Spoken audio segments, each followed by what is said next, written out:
اعوذ باللہ من الشیطان الرجیم بسم اللہ الرحمن الرحیم السلام علیکم ورحمۃ اللہ وبرکاتہ۔ محترم ناظرین، میں غفور احمد آوان آپ سے مخاطب ہوں۔ اس ویڈیو میں نے 2-3 سوالات کے جواب دینے ہیں آپ کو۔ یہ خبریں اب میڈیا میں گردش کرنا شروع ہو گئی ہیں۔ پہلا سوال یہ ہے کہ کیا شہباز حکومت 5 سال پورے کرے گی؟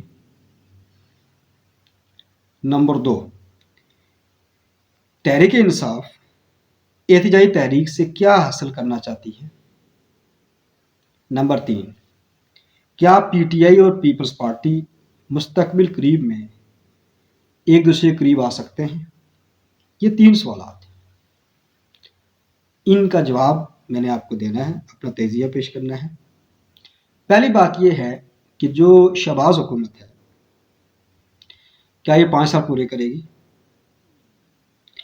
اس کے لیے عرض یہ ہے کہ اب میڈیا میں یہ ڈیبیٹ شروع ہو گئی ہے اور تجزیے شروع ہو گئے ہیں۔ خاص کر نجم سیٹھی صاحب نے اپنے پروگرام میں اس کا ایک تجزیہ پیش کیا ہے۔ بنیادی طور پر آصف علی زرداری جب سے صدر بنے ہیں اس کے بعد سے اس نظام کے اوپر کنٹرول زرداری کے ہاتھ میں آ گیا ہے، چونکہ یہ ایک مخلوط حکومت ہے اور ظاہر ہے نون لیگ کی حکومت کو لیے پیپلز پارٹی کا ساتھ رہنا بہت ضروری ہے۔ جس دن پیپلز پارٹی حکومت سے علیحدہ ہونے کا اعلان کرے گی تو حکومت گر جائے گی، چونکہ اکثریت کھو بیٹھے گی اور دوبارہ نیا اتحاد کرنا پڑے گا۔ اب اگر نیا اتحاد پیپلز پارٹی اور پی ٹی آئی کا ہو جاتا ہے تو اوبیسلی اگر بلاول بھٹو پرائم منسٹر بننا چاہتے ہیں تو اس اتحاد سے بن سکتے ہیں اور نون لیگ کی حکومت گر جائے گی۔ یہ بیسیکلی جو پلان ہے، جو ابھی نہیں ہوگا، بعد میں ہوگا۔ کب ہوگا؟ دیکھیں، جب بھی کوئی سیٹ اپ بنتا ہے تو ابھی الیکشن ہوئے ہیں، الیکشن دھاندلی ہوئی ہے، ریگڈ الیکشن کیے گئے ہیں، سلیکشن کی گئی ہے۔ اب اس نظام کو بچانے کے لیے اس کی کریڈیبلٹی اور اس کی جسٹیفیکیشن قوم کے سامنے رکھنی ہے۔ اس کے لیے ظاہر ہے یہ حکومت کچھ عرصہ چلے گی اور امکان یہ ہے کہ 2025 تک یہ حکومت چلے گی اور اس کے بعد اسی دوران یہ گیم شروع ہو جائے گی اور زرداری صاحب اور پلان پیش کریں گے۔ اور آپ نے ایک بات خبر سنی ہوگی کہ جب یہ اتحاد بن رہا تھا تو ایک خبر میڈیا میں آئی تھی کہ یہ فیصلہ ہو رہا ہے کہ 2.5 سال جو ہے نون لیگ حکومت کرے گی، 2.5 سال پیپلز پارٹی حکومت کرے گی۔ یہ باقاعدہ نون لیگ نے آفر کی تھی پیپلز پارٹی کو کہ آپ اس طرح کر لیں، 2.5 سال ہم کرتے ہیں یا 3 سال ہم کر لیتے، 2 سال آپ لے لیجیے آخری، تو پیپلز پارٹی نے اس کا انکار کر دیا تھا۔ اس کے پیچھے وجہ یہ تھی کہ زرداری صاحب یہ چاہتے ہیں کہ اگر یہ ہمیں آفر کریں گے تو حکومت دینے والا کوئی اور قوت ہے جنہوں نے الیکشن کروائے ہیں، جنہوں نے یہ سیٹ اپ بنایا ہے، تو اگر ہم آپس میں طے کریں گے اور وہ اگر نہ چاہیں گے تو اگر یہ میں بلاول بھٹو پرائم منسٹر بن بھی جائے گا تو وہ کامیاب نہیں ہو سکتا۔ تو کیوں نون لیگ کو حکومت کرنے دی جائے 1.5 سال تک، اور اس کے بعد پھر ظاہر اختلافات شروع ہونا ہے، ان کا جو نا این ایف سی ایوارڈ کے اوپر اختلافات شروع ہو جائیں گے، پرائیویٹائزیشن پر اختلافات ہو جائیں گے پیپلز پارٹی کے اور نون لیگ کے، چونکہ جو این ایف سی ایوارڈ 18ویں ترمیم کی ترمیم چاہتی ہے نون لیگ، جو کہ پیپلز پارٹی نہیں ہونے دے گی۔ پرائیویٹائزیشن کے حوالے سے اختلافات ہو جائیں گے چونکہ پیپلز پارٹی اداروں کو پرائیویٹائز کرنے کے حق میں نہیں ہے۔ اس کے علاوہ نیب کے ختم کرنے کی بات ہے، لیکن نیب کیا ہماری مقتدرہ ختم کرنا چاہتی ہے؟ جب یہ اختلافات پیدا ہوں گے تو یہ پھر تحفظات پیدا ہوتے ہوتے پھر ظاہر بات ہے ایک سٹیج ایسی آنے والی ہے 2025 کے بعد نظام کے اندر بڑی تبدیلی آنے والی ہے، آئے گی۔ تو وہ تبدیلی جو بھی تبدیلی آئے گی، جو پارٹی رول ادا کرے گی اس کو ضرور اس کا بدلہ مل رہا ہے۔ پھر تحریک انصاف کی احتجاج جاری رکھے ہوئے ہیں کہ سڑکوں پر آنے کا انہوں نے فیصلہ کیا ہے، لیکن ابھی تک وہ کامیاب نہیں ہو رہے۔ مزید یہ امکانات کم ہو گئے کامیابی کے، چونکہ جو وزیر داخلہ بن رہے ہیں وہ محسن نقوی بن گئے ہیں، اور وزیر داخلہ کا معاملہ یہ ہے کہ وہی نگران وزیر اعظم پنجاب کے جنہوں نے پورے الیکشن کے ٹائم میں پی ٹی آئی کو کمپین نہیں کرنے دی تھی اور ان کی کسی بھی تحریک کو کامیاب نہیں ہونے دیا تھا۔ لہٰذا اس کا مطلب اشارہ واضح ہے کہ تحریک انصاف کو سڑکوں پر کھلا کھیلنے کی اجازت نہیں ہوگی۔ اب تحریک انصاف احتجاج کرے گی، روڈوں پر آ رہی ہے یا پارلیمنٹ کے اندر بولے گی، اب وہ مطالبات یہ کہ پیش کر کہ یہ اس حکم کو ہم تسلیم کر سکتے ہیں اگر ہمارے جو لوگ گرفتار ہیں ان کو رہا کیا جائے، خاص کر خواتین گرفتار ہیں، اور ہمارے بانی چیئرمین عمران خان صاحب کو نکالا جائے، تو ہم بالکل مذاکرات کے تیار ہیں۔ میں نے آپ کو پچھلی ویڈیو میں ایک بات بتائی تھی کہ تحریک انصاف کا مقصد اس نظام کو ٹھیک نہیں کرنا، وہ صرف جنگ اقتدار کی ہے۔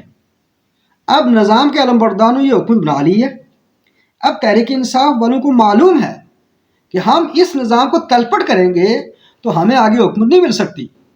اگر ہم نے حکومت لینی ہے تو اس نظام کو ایکسیپٹ کرنے میں ہی جو ہے نا وہ ہمارے لیے بلا ہے، لیکن ایکسیپٹ کیسے کرنی ہے؟ اب سیاست کا طریقہ کار یہ ہے کہ ظاہر ہے اگر آپ مخالفت نہیں کریں گے اور تنقید نہیں کریں گے تو آپ کی سیاست کون مانے گا؟ اب تنقید کیسے کریں گے آپ؟ تنقید طریقہ کار ہے نا ایک۔ اب تنقید کا موضوع یہ ہے کہ دیکھو یہ الیکشن اسمبلی دھاندلی سے آئی ہے، یہ نون لیگ کو حکومت دھاندلی سے ملی ہے، صدر غیر آئینی بنا ہوا ہے، وزیر اعلیٰ پنجاب غیر آئینی بنی ہوئی ہے۔ اب وہ پی ٹی آئی والے کہتے ہیں کہ دیکھو پیپلز پارٹی کے بارے میں ہمیں کوئی تحفظ اس طرح نہیں ہے کیونکہ ان کا وہاں ووٹ بینک ہے، ٹارگیٹ ان کا نون لیگ کا ہے۔ جب پریشر بڑھے گا نون لیگ کے اوپر تو پیپلز پارٹی کا پریشر کم ہوگا۔ اس صورت میں ان کا ایک ہی ٹارگیٹ ہے پی ٹی آئی والوں کا کہ عمران خان کو رائے مل جائے اور ہمارے لیڈروں کو رائے مل جائے اور ہماری کیسیں ختم ہو جائے۔ جب کیسیں ختم ہو جائیں گے تو آٹومیٹیکلی ہو جائے گی ریکنسیلیشن، جس کے تحت آگے سیاست کا سیٹ اپ ایسے بنے گا کہ ظاہر بات ہے جب اس حکومت کو ختم کرنا ہوگا تو نون لیگ کو نکالنے کے لیے تحریک انصاف کا اتحاد ہو جائے گا پیپلز پارٹی کے ساتھ۔ یہ پہلے بھی ہو چکا ہے سینٹ الیکشن میں 2016 میں جب یہ سعادت سندری چیئرمین بنا تھا، اس نے باقاعدہ عمران خان نے واضح اعلان کیا تھا کہ P T I Peoples Party کے ساتھ ہی، تو لہٰذا یہ ممکن ہے۔ اور زرداری صاحب اول صدر بیٹھ کر یہ پلان کریں گے اور فیوچر میں بلاول بھٹو کو پرائم منسٹر بنانا ہے، اور اگر اشارہ مل گیا نظام پہ کنٹرول کرنے والوں کی طرف سے تو پی ٹی آئی مان جائے گی، چونکہ انہیں پتہ ہے کہ ظاہر ہے 2 سال نون لیگ نے حکومت کر لی ہے، اب آٹومیٹیکلی 2-2.5 سال کے لیے ہم نے کس لیے حکومت میں آنا ہے، تو اب 5 سال تو نظام چل رہا ہے۔ اب اس کے تحت پھر کیا ہوگا کہ P T I Peoples Party کے ساتھ ملے گا، حکومت شامل ہو جائے گی، بلاول بھٹو پرائم منسٹر بنے گا، اور پی ٹی آئی کا موقف یہ ہوگا کہ دیکھو جی ہم اتنی بڑی پاپولر پارٹی ہیں، ہم اس الیکشن کو مانتے ہی نہیں تھے، یہ تو دہلی سے یہ حکومت بنی ہے، لیکن ملک کے مفاد کے لیے ہم اکٹھے ہوئے ہیں، ان کا ساتھ دے رہے ہیں، ہمارا پرائم منسٹر نہیں بنے گا، ہم عوامی طاقت سے اکیلی حکومت رہیں گے اگلے الیکشن میں۔ یہ ان کا ایجنڈا ہوگا، یہ ان کا بیانیہ ہوگی۔ ناظرین نوٹ کر لیں کہ وہ یہ بیانیہ اپنائیں گے کہ ملک کے مفاد کے لیے ہم نے دھاندلی کے معاملے کو بولا کیا، انہوں نے کہا کہ 3-4 الیکشن کھول دیے جائیں، 10 الیکشن کی بات کی ہے، اور وہ اس سے ثابت ہو جائے گا دھاندلی ہوئی یا نہیں ہوئی۔ اگر دھاندلی ہو بھی جائے تو ان کو منوا لیا جائے کہ ٹھیک ہے جب ویٹ کریں، اس نظام کے نیکسٹ الیکشن ہم آئینی ترمیم کرتے ہیں، اصلاحات کر کے ہم ایسے الیکشن کرواتے ہیں تاکہ فیئر ہوں، اور پی ٹی آئی کو پتہ ہے کہ جب ادارے بھی ہمارے ساتھ ہوں تو ہمیں کون ہروا سکتا ہے۔ ہم اگلے الیکشن میں 5 سال کے لیے پی ٹی آئی ایک بڑی طاقتور پارٹی بن کر اقتدار میں آنے کی بات وہ کرے گی۔ اس کے لیے مفادات کے تحت، اس نظام کے بچانے کے تحت وہ پیپلز پارٹی سے اتحاد کرے گی، لیکن یہ اتحاد کن کے اشاروں پر ہوگا؟ انہی کے اشاروں پر ہوگا جنہوں نے یہ سیٹ اپ بنایا ہے اور جنہوں نے جو نظام کنٹرول کیا ہوا ہے 70 سالوں سے، اور پھر یہ باہر آ کر باتیں کرتے رہیں گے کہ دیکھو جی ہم تو عوامی پارٹی ہیں جی، ہم آئین و قانون کی حکومت چاہتے ہیں، لیکن دراصل کیا ہوگا؟ اقتدار کی جنگ ہوگی۔ ناظرین یہ میں نے آپ کو بتانا تھا کہ Peoples Party P T I کے درمیان بالکل مستقبل قریب میں اتحاد ہونے کے امکانات موجود ہیں، چونکہ اصل لڑائی نون لیگ کی پی ٹی آئی کے ساتھ ہے، اور پی ٹی آئی کو معلوم ہے کہ اگر اقتدار میں آنا ہے، پرائم منسٹر بننا ہے پی ٹی آئی کا، حکومت میں آنی ہے مرکز میں، تو وہ گراؤنڈ ہے پنجاب۔ تو پنجاب میں کون بیٹھا ہوا؟ نون لیگ بیٹھی ہوئی ہے۔ تو سندھ میں پیپلز جیت بھی جائے دوبارہ، ہمیں کوئی مسئلہ نہیں ہے۔